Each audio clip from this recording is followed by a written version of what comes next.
Welcome to Politics Done Right on KPFT. I am your host, Egberto Williams. This is the progressive program that will take the mystery out of politics. This is the program that will encourage you to make sure government becomes we the people. Whether you are liberal, conservative, or otherwise, you get to air your point of view. Give me a call at 713-526-5738. That is 713-526-KPFT. Remember, you can also send me a tweet to EGBERTOWILLIES. That is at Egberto Williams. Let us engage.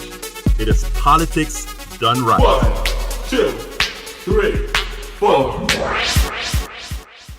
Well, folks, welcome to one more edition of Politics Done Right. I'm Egberto Williams, your host. Thank you so kindly for spending this time with us. We are going to have a great show for you today. We are going to have a very important show for you today. The Democratic primaries are on. But beforehand, Don, how are you doing today, my friend? I'm doing. You're doing. That's good. As long as you're doing, then it's fine. But folks, we're going to have a great show today. We're going to talk about a whole lot of things. But before we get busy, I just want to give some positive affirmations to everybody. You know, we're in a whole lot of flux right now. Politically, we're a whole lot of flux economically. But I want to tell you guys something. It will get better. Happy New Year. It's a new year. And the year is going to be however we make it. Remember that. We are in control. I have to try to get that across to a whole lot of folks. I speak to tons of people every single day, from emails to instant messaging to text messaging to just FaceTime, everything. I speak to a whole lot of people. And one of the things that I've been seeing a whole lot recently is a whole lot of despair. People, in as much as progressives made some very big strides in 2018, I still see the angst from a whole lot of people. And what I want to tell you is this, folks. Look, we make our own destiny. And the destiny that we make doesn't occur overnight. It didn't take us it took a very long time to get us where we are today. We were derelict many times. Not all of us. Those of you that weren't, don't take that as a slight. But we've been derelict in our political duty for a very, very long time. So what we are seeing here is the repair. What we are doing, what we have to do now is forget about personalities, forget about a whole lot of things. And what is very important now is that we move one step at a time. Every now and then we have a little backslide, but we move one step at a time and we move forward. But we are in control. Most of us want the right thing. Most of us, and I'm not talking, and look, this goes beyond parties.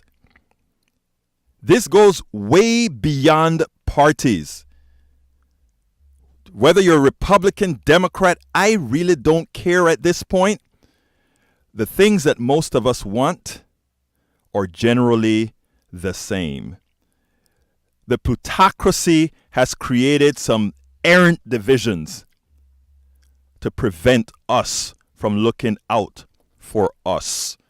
Positive affirmations for the new year.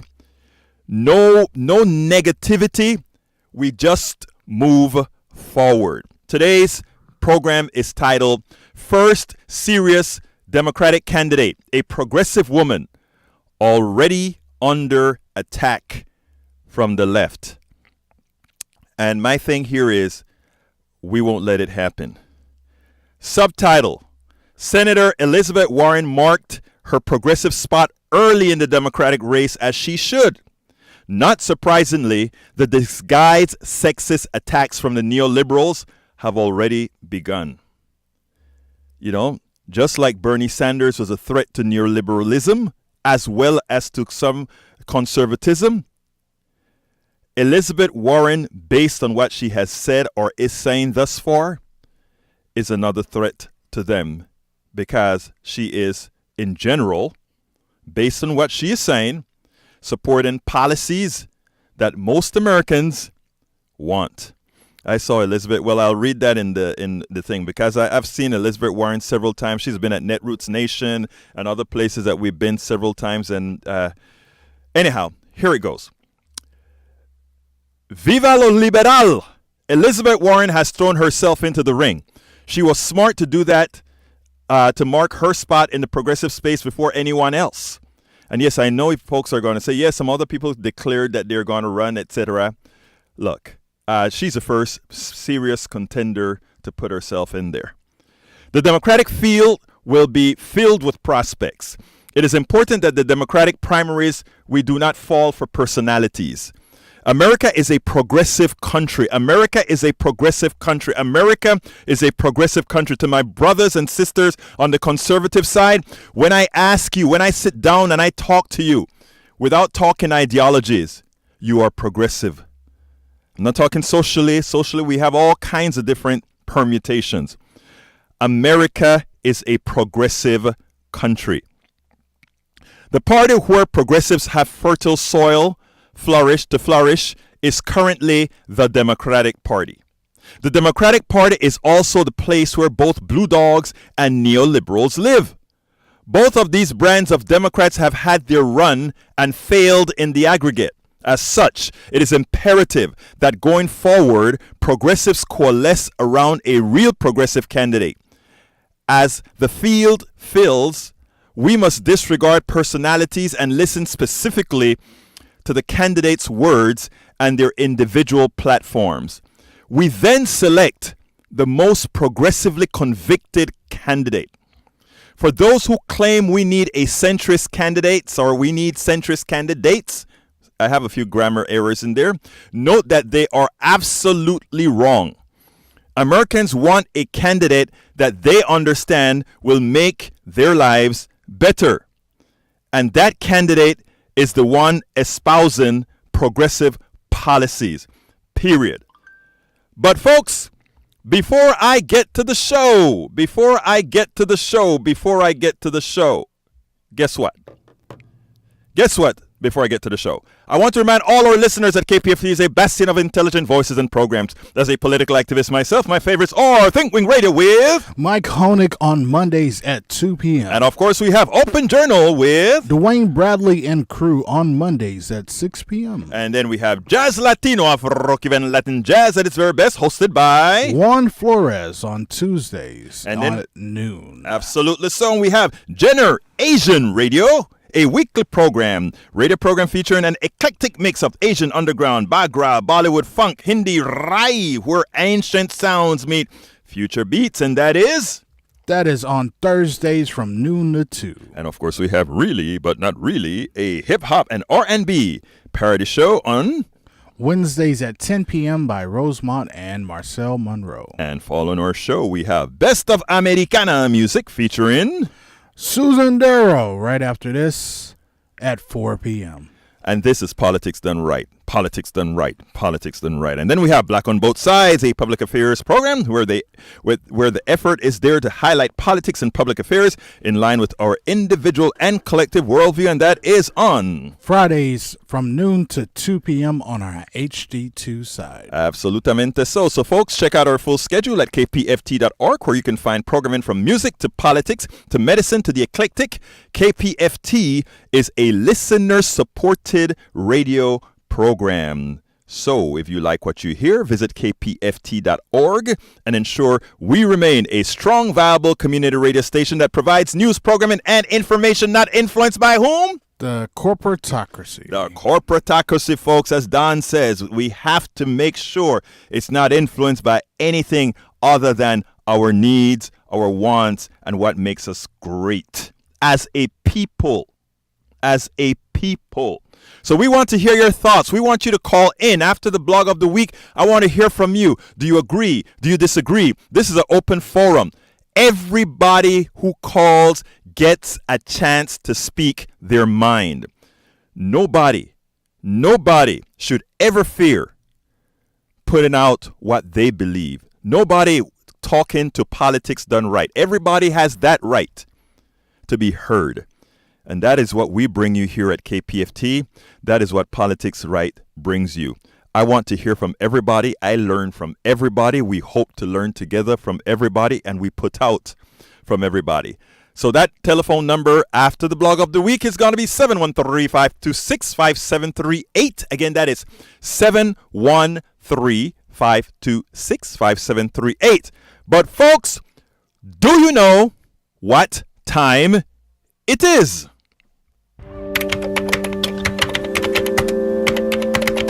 It's time for the weekly blog post.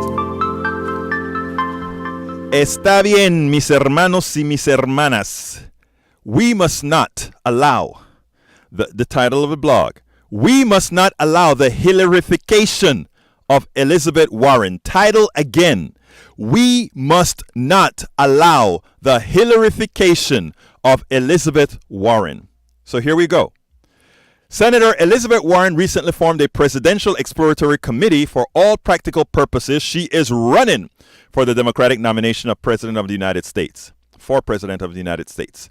Republicans are still living under the impression that the country is either right-wing or center-right. But too many Democrats believe it is a center-left country. Nothing, absolutely nothing could be further from the truth.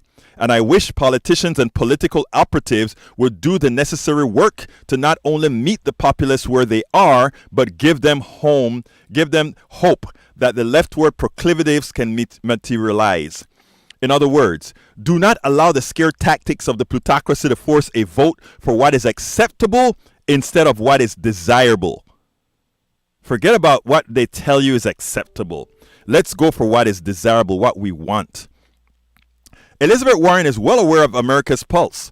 She has been articulating it for some time now. Senator Warren gave a speech at Netroots Nation 2014 where she enumerated the issues that made it clear America is a progressive country. I wrote then the following. Elizabeth Warren proves with fact-based data that most of the American population are in fact progressive liberals. She used the examples of the passage of minimum wage increases in 4 states, even in a year that was devastating for Democrats. Warren went on to enumerate progressive issues after progressive issue, including student debt, electoral reform, Wall Street reform, and many other issues where, irrespective of self-identification, Americans proved to be progressive. The right was effective in demonizing the word liberal and now the word progressive. They needed to demonize the label because they knew what Americans' real values were. If they could disassociate values from the proper moniker, they could win with deception. They have been successful in most instances thus far. After all, it has given them a near lock on the U.S. House of Representatives then. Of course, we won it back now. It is for this reason that the real liberals and progressives must self-identify as such and articulate the values as Elizabeth Warren is currently doing. That will rehabilitate the words under which real progress was attained in the country. It will initially be slow and painful, but one must remember, however, that the decline was slow and methodical to ensure it was not noticed. Unfortunately, Senator Warren ceded 2016 to Hillary Clinton, Bernie Sanders, and a few other candidates. She likely figured the cake was baked. Instead, she waited her turn. Can Warren rekindle the progressive passion that Bernie Sanders almost won with in 2018? The answer is a categorical yes. More so than anyone potentially running sans Bernie Sanders, she speaks to people's intellect and to their sense of compassion and fairness. The Pocahontas caricature that Donald Trump started seeding is an issue that progressives must not allow to cauterize in people's psyche. The attack is a backdoor into an attempt to diminish her accomplishments without resorting to direct sexism.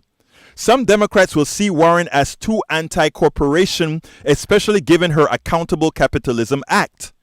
They will label her as too liberal and will likely attack her as they did Bernie Sanders, insisting that she is on the fringe. The media must be called out immediately as soon as they allow right to drive that narrative. Absent, the story will metastasize just like death panels, throw grandma off the cliff did with the Affordable Care Act. The media was instrumental as well in giving Hillary Clinton's email issues legs it should never have had. Progressives cannot allow the Hillarification of Elizabeth Warren. It has already started.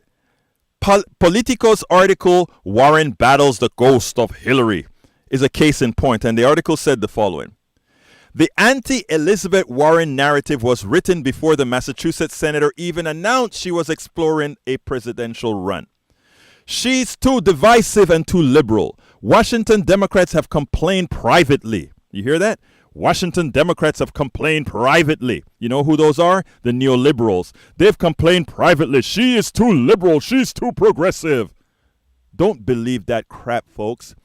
That is their fear. That is their fear, because if she gets in and if she's able to get her posse together, middle class, there would be somebody again thinking about what's necessary for you to succeed.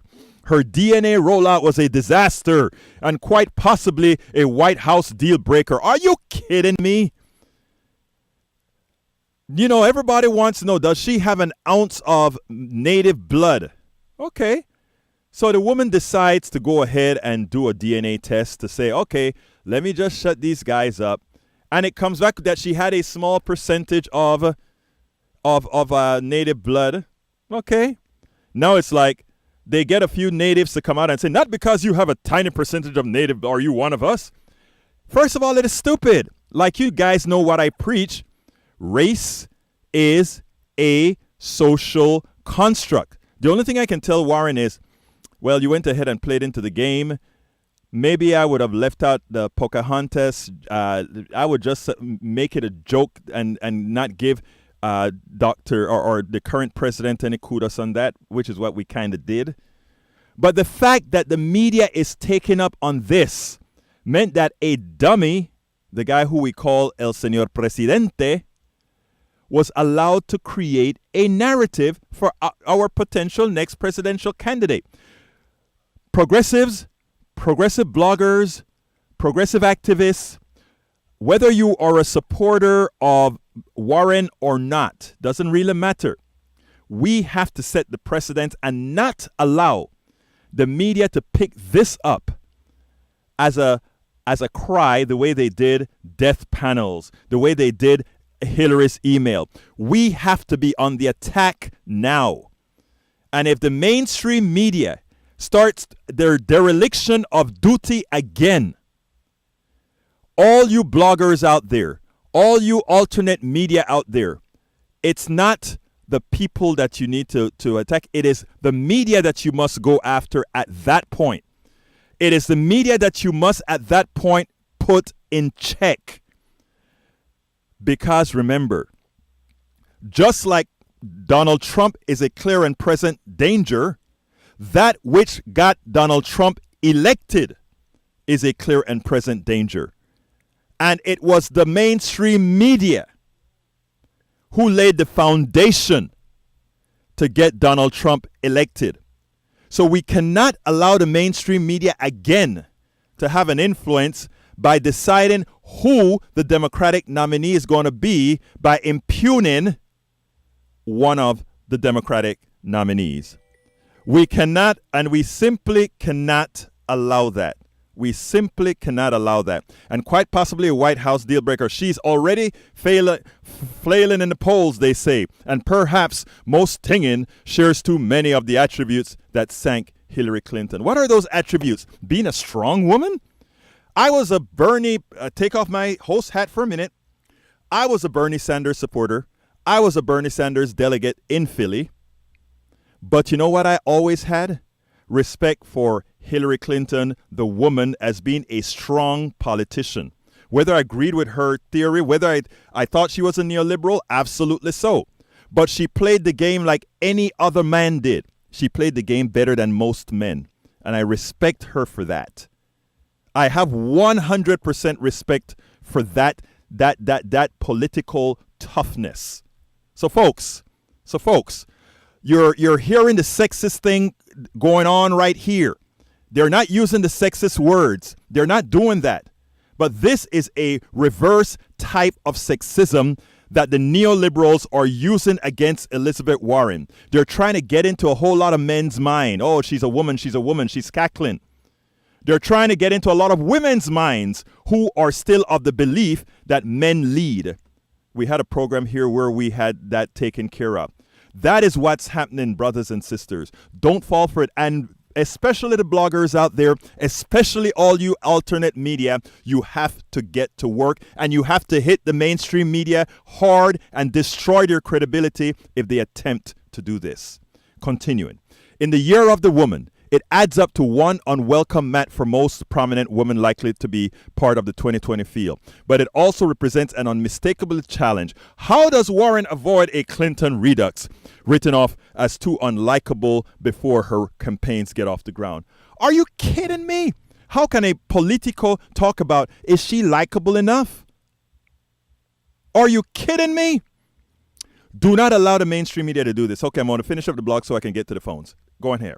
Ironically, this chatter is coming from the sect of Democrats who form the left rail of the track I spoke about in Forget the Left-Right Fight and Start Thinking Derailment. It makes said article that more probative. America is ready for politicians who they believe will fight for them. If they believe a progressive leader will show the spine to support America's real conviction, they will offer their support. It is clear that this cycle we will have at least two unabashed progressives running in the Democratic Party. One hopes they derail the status quo. Folks, most lines are open, 713-526-5738. Again, that number is 713-526-5738. Let's go to línea número uno, Senor Scott. Come on in, Scott. Hi, thank you. I have been rereading a book entitled The Irony of Democracy from 1971 by two government professors. Mm-hmm. And they say all political decisions are decided by elites and,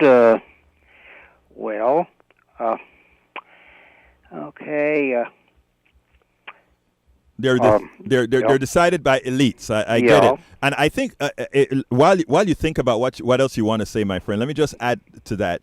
That book, when they say that it's done by elites, they're absolutely right. What we have to do is empower people. We have to let people know they are in fact empowered, so that they do not have to depend on the elites to decide what policy is going to be. Okay, there's multiple elites, and in some cases, one can choose. I read in a government textbook some years ago that Michigan was a state of two competing elites, business versus labor. Mm-hmm. Yeah. Oh, and I was going to say that I don't think there has been any time of history when there was pure democracy. The Medici governed the Republic of Florence like a monarchy, right? And Savonarola governed it like a theocracy. Mm-hmm. And my prime interest is in I'm a gay activist, and I think probably I've benefited more from elites than from populism. I've been the Supreme Court is certainly an elite institution, isn't it? Yeah, but I mean, I hear you about benefiting more from the elite than the populace. And I think I kind of have an idea what you're talking about. There's this stuff known as the tyranny of the masses, or the tyranny of the majority, and that is understood. That is why we have a Bill of Rights, and that is why we have inalienable rights. That is why we have rights separated in those that are inalienable and those that are popular, right? So I mean, I can understand that. But remember, just as you can have elites that are more enlightened than the population, you can have elites who the population is a threat to, and they react accordingly. And that is what we have in this current state of our country right now. The elites are trying to depress the population because of their greed, because of their accumulation of power, etc., etc. Well, the target is a corporation. Mm-hmm. And American Family Association is boycotting them because of policies favorable to transgender people, and I am giving them business for the same reason. Good. And I'm sure that the AFA people will think of themselves as populist, and they stand for ordinary people who are worried about having men come in women's restrooms, even if that's blatantly false. Which is generally it's a misinterpretation of facts, of course. Scott, I hear you, my friend. Look, you keep calling. You keep in touch with us. We love to have your voice and your points. Is there anything else you want to say quickly before we go to the next call? Well, let's see. Loving versus Virginia declared a law against interracial marriage, racially mixed marriages, on a violation of the Equal Protection Clause. Mm-hmm. Wasn't that a bit elitist? And Clarence Thomas is benefiting from that decision. I don't know how he would decide that decision if he were. I have a hunch he would decide it the right way. I have a hunch he would decide it the right way. But I have to run right now to the other call, and thank you so kindly for calling, my friend. Bye-bye. Okay, I'm going with what, number 2? Okay. All right, come on in, number 2. Chris, come on in. Hey, Egberto, great show. Thank you, sir. I just want to point out a few things and discuss with you. Elizabeth Warren was making the case that America is majority progressive, but she made that case citing all economic populist issues. Yes, she did. And so I would say America is by far a majority economic populist, and it keeps getting suppressed by our corporatist system. Because if you look at poll numbers, like lobbyists are despised by 85% of the population. Right. So America isn't specifically progressive, because progressive, is a bigger basket than just economic populism. But if we focus on economic populism and ignore some Achilles heels like the transgenderism issue, things like that, we'd have massive success. One thing you were saying about Trump being pushed by the media, remember that was because if you read the Podesta emails, that was a Pied Piper strategy. They were pushing for Trump during the primaries, promoting him because they figured he'd be the easiest to beat. To beat, absolutely. And it almost worked. Right. But about Elizabeth Warren specifically, I don't think she's going to survive. She's going to have a real hard time during the Democratic primaries. I think so too. I agree with you. But what I'm saying that I don't want to, first of all, let me address 2 things that you said, and then you come back in. The first thing that you talk about is all the issues that we're talking about was economic issues, and you're absolutely correct about America. I think I mentioned at least not counting socially, America is progressive. Now, when it comes to social issues, if I were government, I would try like crazy to get out of them those parts that aren't legislated. In other words, we'll have to fight about the transgender thing. We have to fight about equal marriage, marriage equality. We have to fight about those things. But all the other things, I keep the social things away, because the social thing is sort of a preference, and you understand what I'm saying. So, so now, economics is something that affects us all broadly. And it's the thing that the plutocracy tries to suppress broadly. I mean, I don't know if you saw not the study, but what occurred today or yesterday, that all the generic drug prices are going up by 6 to 20%, anywhere from 6% to north of 20%, because we have a policy now where these drug companies went ahead and buy up some of the generic drug companies, and now we're in the same boat again. Now generic drugs that used to be cheap, because everybody's switching to generic drugs, they want to make more money, they put it up. So I mean, there's a lot of economic issues that we have to tackle from a progressive point of view, and those are some of them. Before I put you back in, folks, this is a call-in show, and we do have quite a few available lines. Give us a call at 713-526-5738.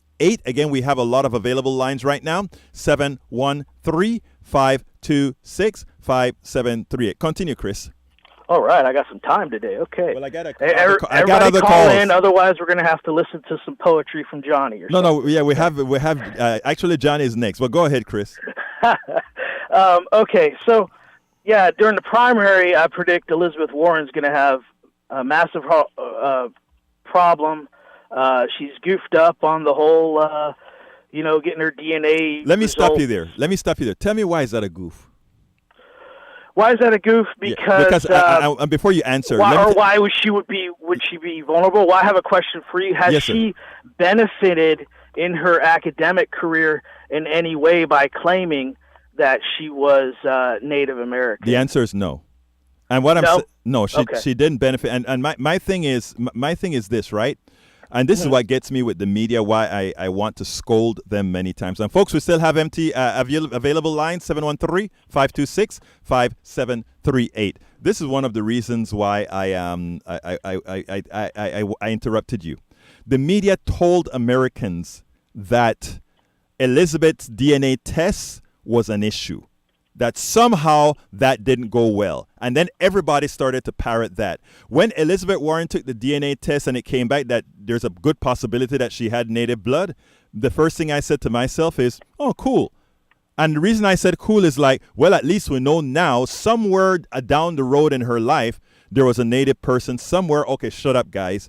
But instead, because it was a small fraction, everybody now comes to attack her.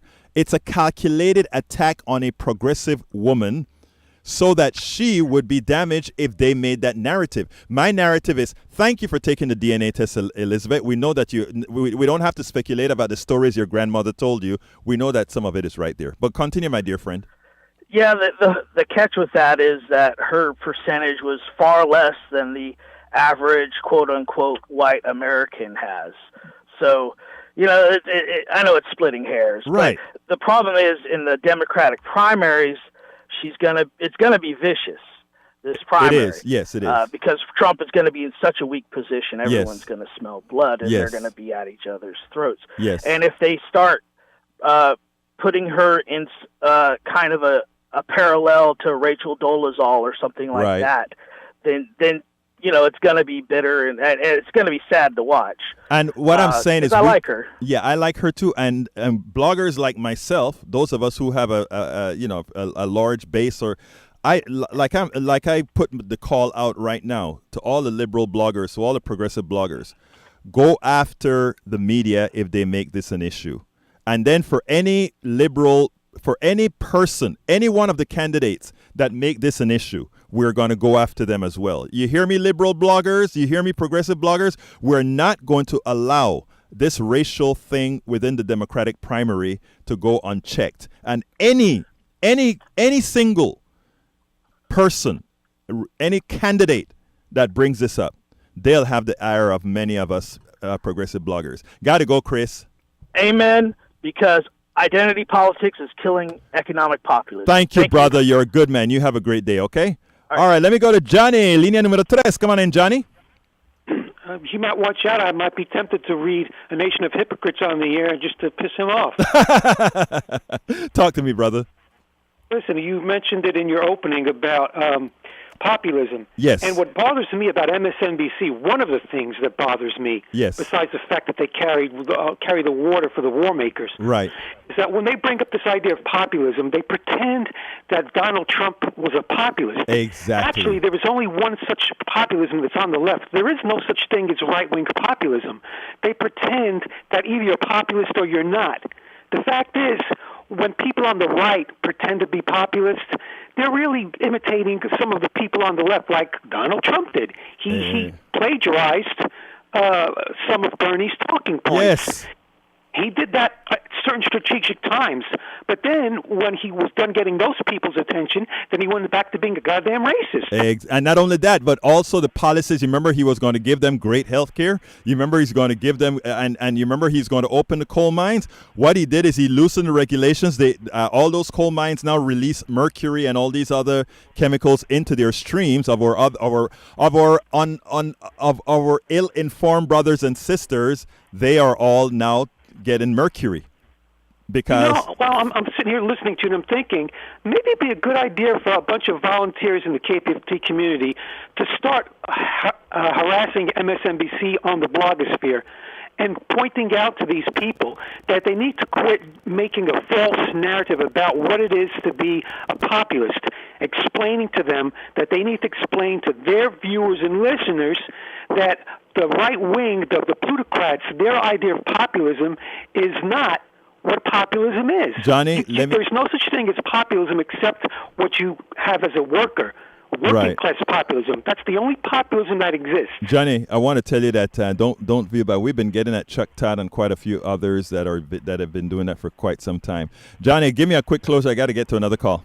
Well, Chuck Todd, he's too little, too late. What did he say recently about what's he going to do on his show? Exclude a certain type? Yeah, but that's too late. I mean, it's already the cat already left the bag. And the Democratic Party, you have the leadership. If you're all listening, and I know you have the ear, so you bring them my message. It's a really bad idea if they allow 15 or 20 people on that field. I'm with you. Because this is not the Republican Party. Hey. Republicans get away with that because all those guys are the same. Right. I got you, brother. They're all the same.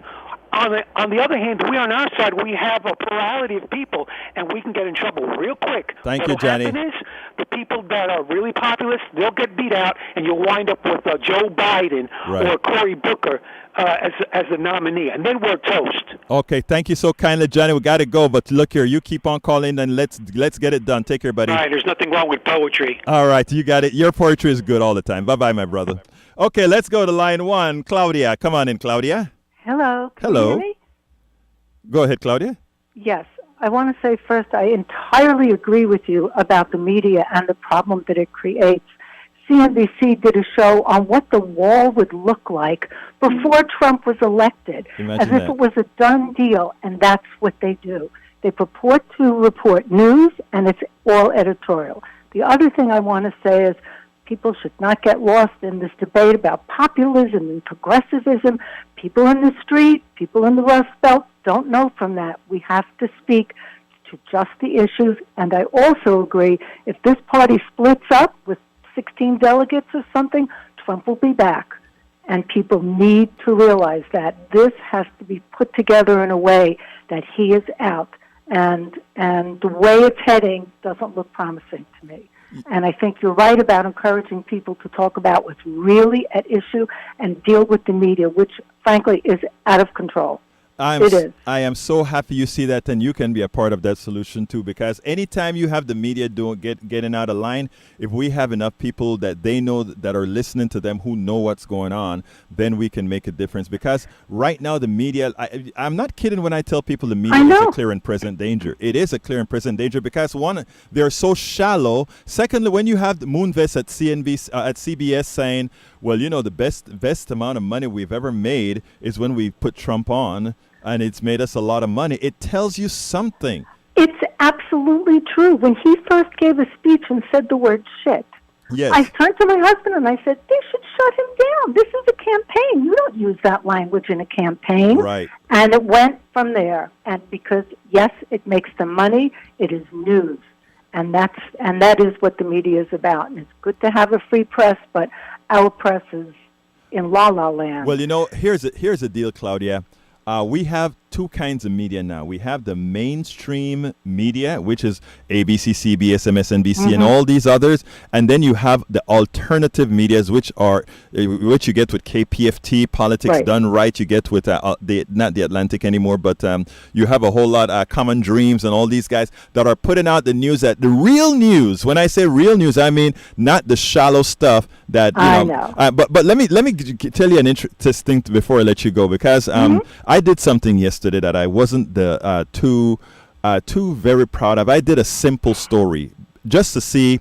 I did a serious story and a simple story. And unfortunately, the story of mine that really took off, I think it probably got 5,000 page views in just about 3-4 hours or so, compared to 3,000 page views on a serious story. It was like, my God, folks, we have to do better ourselves. We have to teach ourselves to do better. That's right. People want to read the exploitative stuff. I mean, it's like the National Enquirer, but I'm a lawyer, and I know the First Amendment and all of that, but right. I think the way the press has been, the media editorializes. No one ever talks about what is fact on the news and what isn't. Mm-hmm. And there's a way to tell it, because there's way too much editorializing, and it creeps in, and some people don't get it. But anyway, I'm glad you pointed to one of the really serious issues, and I sure hope and pray that things get different in 2020, but I'm not that hopeful. Claudia, that hopeful. Claudia, it's 2019. Right. And right. I am making the commitment to do my little part. And what I ask everybody to do is they make that commitment, because you know what? It's a sum total. It's not, let's not let them lead us. Let's lead them. And because we are in the know, let's get people, let's lead them to the promised land. Because here's the truth. We can make a difference. And that's what I preach on these shows all of the times. We are not impotent. We can make a difference. Well, we're going to have to. Thank you, Claudia. You know, everybody showed up. I live in Houston now, and it was amazing. So there are people who are listening now, and you're right. We have to do it somehow. We did it in Harris County. We're going to keep doing it. We're going to keep doing it. Thank you so kindly, okay? Thank you. You have a wonderful day. Thank you. Okay, which one is next? Okay, got you. Okay, come on in, Wayne. Talk to me. Yes, Elizabeth Warren has a good chance. I like her a lot. She's already drew a line in the sand by saying that candidates for the Democratic nominee should not be taking corporate PAC money. Right. And that scares the heck out of corporatists. And also the media, you know, they're not going to talk about the horrendous income and wealth inequality in the country, the statistics that really matter, that shows up on your kitchen table, on how you are able to, you know, to live and retire, save up money. People, 80% of the working class working from paycheck to paycheck. Yes. You know, there's a lot of horrendous statistics out here. People are feeling it out here. Younger generations are waking up. They're seeing what's going on. They're connected to social media and whatnot. They're getting a lot of the progressive news and liberal news from other sources. MSNBC. There are a lot of Republicans that work for MSNBC, and they're only interested in making money and doing what their corporate owners ask them to do. You're absolutely right. You know, and that's what I'm saying right now. We have to promote these types of stations. We have to promote these types of news outlets, because here's the deal. You are calling us. You are in the know, right? You know what to listen to. But that person that turns on Morning Joe when Morning Joe was just talking Trump or talking up Trump at the time Trump was his friend, that sort of a thing, that had some value in what we got now. So what we have to do as a whole group of people is we have to be out there promoting that which gives people the real food. We have to get involved in these primaries. That's really how we get in. That's how progressives get in, by voters coming out strong numbers in Democratic primaries. Absolutely. That's where the battle is won. And, these are, people are not going to be fooled anymore. Identity politics, he sounds like me, kind of looks like me, I kind of like how he sounds, but the policies don't match up. You know, the switch and bait thing, the bait and switch thing, it's not going to work anymore. I think people are much more aware of the shenanigans that these corporatists are pulling on us. They always are looking for market solutions, and all that means that they want to privatize more things so their corporate oligarchs can get a piece of the pie. You know something? You understand that, and I'm glad to hear somebody say that. That is an important concept. That is what they want to do. But you know what? You're in the know. Anything else you want to say before we go to the next call, my friend? Thank you very much. I enjoy your show. Thank you so kindly for calling in, and keep listening, please. 713-526-5738 is the number. 713-526-5738. We still have lines available. Let's see. Let's go to number 4. William, come on in. Hello? Hello, you're on, William. Oh, great show, Alberto. Thank you, sir. Anybody that's going to run for the presidency needs to remember a few things. First is never argue with a fool, because eventually no one can tell the difference. And the other one is those who choose to ignore history are doomed to repeat it. Those are two very true statements. Two very true statements. You know why I'm blacklisted? I mean, by all that media. Because anybody that would cover what I talk about would lose their job. Well, don't forget, I think if I remember correctly, you kind of covered some of the drug trade between Central America and the States, right? Right. Yeah, I think I remember you, William. Personally, because the townhome I had in Southern California was filled with nothing but rock cocaine idiots. I remember that. I remember all of that. But you know what? That was actually made into a movie too as well. You know that, right? What's that now? It was made into, your whole thing was made into a movie, William. It's called The Game with Michael Douglas and Sean Penn. Right. So you remember They left out the parts I talk about. I know. Anyway, anything else you want to add to the subject, my friend? No, it's, that's the big mistake Hillary made with dumbass here, the guy that thinks he's president. Yeah. Is she just didn't call him out properly. Right. Well, anyway, William, look, as usual, thank you for listening. Thank you for calling and all that good stuff. Folks, we do have lines open, 713-526-5738. Again, that number is 713-526-5738. David, you're hot. David? Yes, I'm here. Yeah, Can go you ahead. hear me? Yes, sir. Yes, I have 2 quick points. Yes, sir. First, concerning Elizabeth Warren, I think if people really are interested in Elizabeth Warren, they just need to look at her record. Mm-hmm. Under Obama, even before Obama became president, she was a champion for people against the banks. Right. She was a consumer advocate. Against the banks, the credit card companies. And in fact, she was betrayed by Obama when he put together that what was it? The consumer. The CSBA, yes. Yes, and she was supposed to have run that, and he chose somebody else, probably at the behest of Geithner and the other one. Right. He claimed that she couldn't get through the that she was not going to be able to get through the confirmation process. That is what they claimed. Then, if I recall correctly. And she has interpreted the tax codes and everything that concerns working people. Right. And also, like Claudia, I am very worried about the next election because I fear the co-opting of any kind of progressive candidate by the corporatists in the Democratic Party.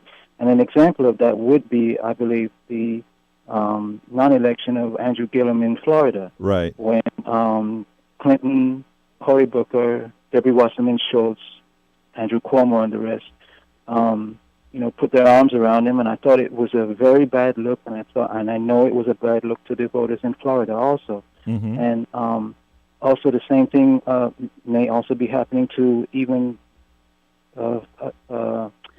candidates like Cortez, in New York. Right, with her embrace of Nancy. With her endorsement of Andrew Cuomo. Right. Is another example. So I'm thinking that in the next election, if the corporatists can't get their candidate, Joe Biden or someone like that, they are going to try very, very hard not to support the people's choice, whoever that may be, whether it be Bernie, Elizabeth Warren, or somebody else. That's what worries me. Sadly, so be a fracture, and that's exactly what the Republicans want. Sadly, here's what's interesting, right? I always talk about the left rail and the right rail. And folks, there's still lines open, 713-526-5738, 713-526-5738. You made a very important point. Let's say the progressive wins the Democratic primary. and somebody, and let's say it's not Trump that wins the Republican primary. Let's say somebody like Mitt Romney comes along and wins, right? There's something that I think you just stepped on, and there's a distinct possibility that there would be a wink from the establishment of the Democratic Party for to support that guy. I mean, I absolutely agree. And you know, the danger. Well, here's the problem that I have whenever I make that argument, and you know, sometimes I make similar arguments like that at Daily Kos or other places. What happens then is people would sit back and say, "Oh, no way!" And it's like, folks, we have a left rail and a right rail, and the thing about a rail is that, or the thing about a track, these tracks, is they're going in the same direction. One is the left side, one is the right side. The thing about it is we've been constantly moving the rails to the right. We have not done anything on the left side, and what we need is a derailment, is an article that I wrote last week. And folks just couldn't grasp it. They just didn't understand. They thought I was saying Democrats are the same as Republicans. What I'm saying is establishment Democrats and establishment Republicans are there to maintain the plutocracy. The two of them are there to maintain the plutocracy. And those of us on the left... Yeah, go ahead, sir. Yeah, they don't want any changes to the status quo. Economic and the status quo. They both want privatization of education. They both vote for the same military budget. Right. I mean, Donald Trump actually blundered into into the scenario where he's withdrawing the troops, and you get this outcry from both Democrats and Republicans. It's amazing, isn't it?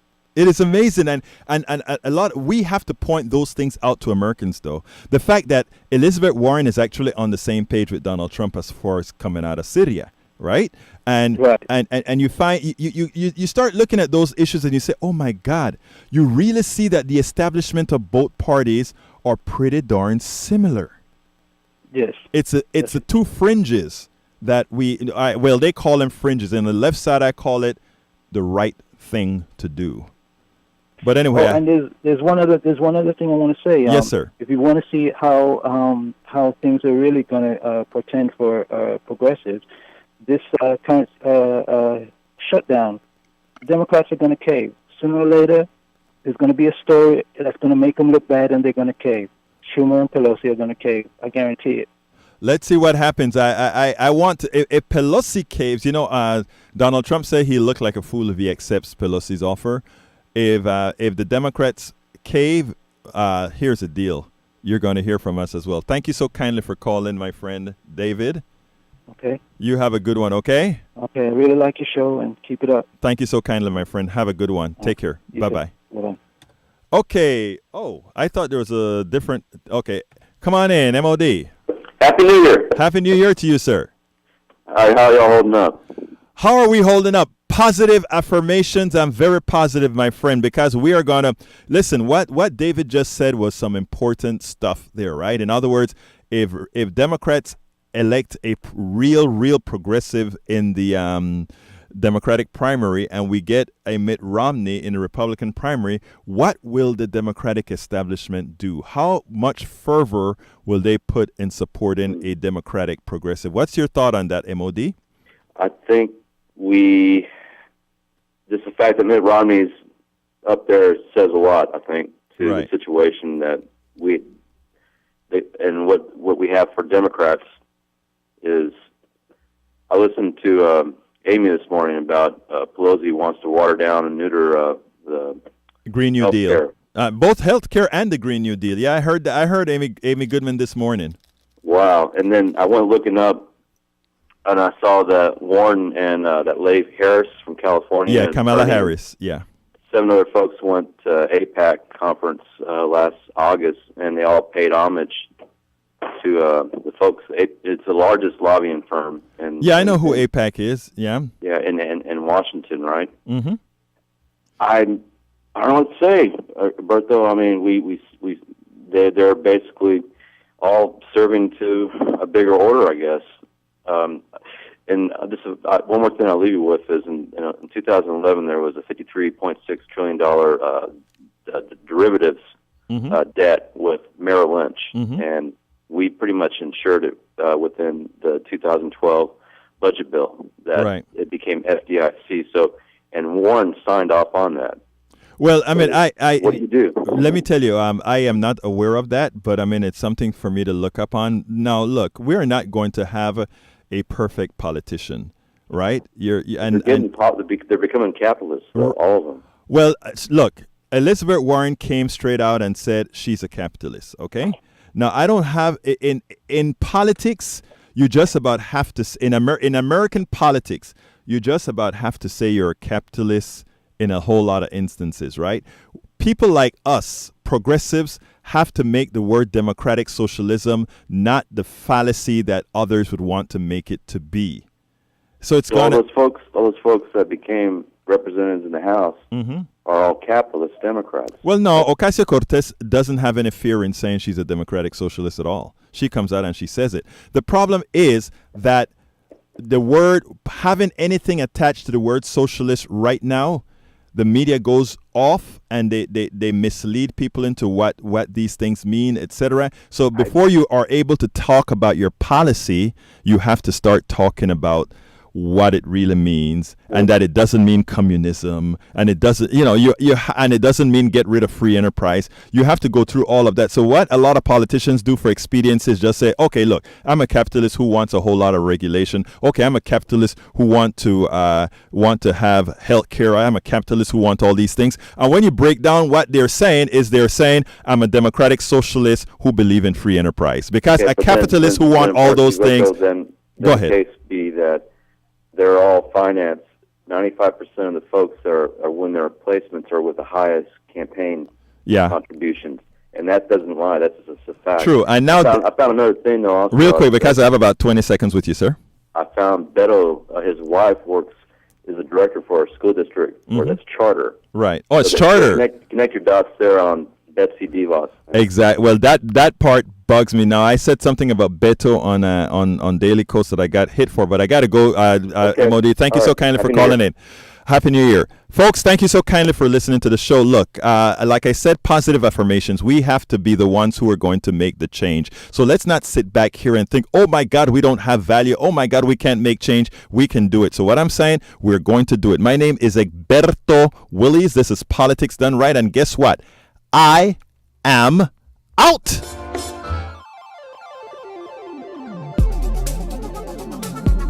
Thank you very much for listening to Politics Done Right. I am your host, Egberto Willies.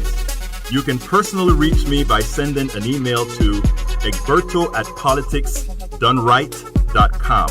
Remember, Egberto is spelled EGBERTO. Change starts with you. 90.1 KPFT gives you information not tainted by corporate interest. Please visit kpft.org and contribute. Let's ensure continued access to real information and news remain available to all. Again, thank you very much for listening to Politics Done Right.